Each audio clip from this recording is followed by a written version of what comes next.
Ciao a tutti da FIBA Veneto Channel. Oggi siamo a Vicenza per la finale Under 19 maschile e la finale Under 18 femminile.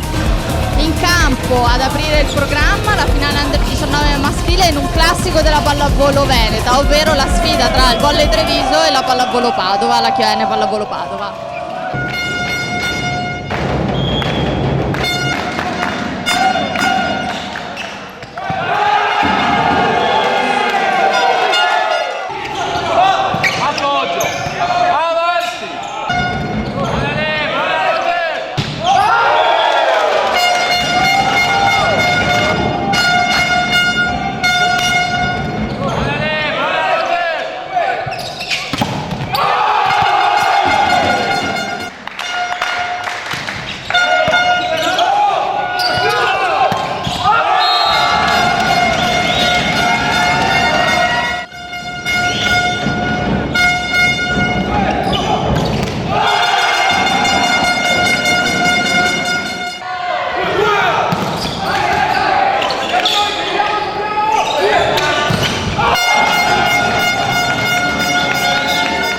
Tiriamo i freni, andiamo e veniamo.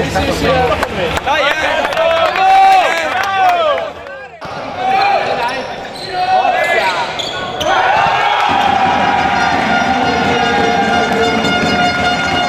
non stiamo là a guardare quello che succede. Lavora prima, andiamo.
Con Riccardo Iervolino e la Chiene Volley Padova, che oggi festeggia il titolo regionale Under 19 maschile contro il Volley Treviso per una classicissima del volley giovanile. Questa partita è combattutissima, com'è andata?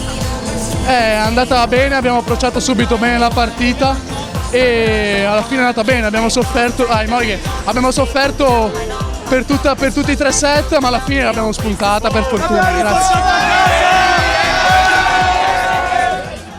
Siamo con Ettore Michelangelo, il capitano di Volley Treviso. Non è mai facile commentare una sconfitta, soprattutto perché è sembrato che non siete mai riusciti a entrare troppo in partita, però c'è sempre una finale nazionale che vi aspetta.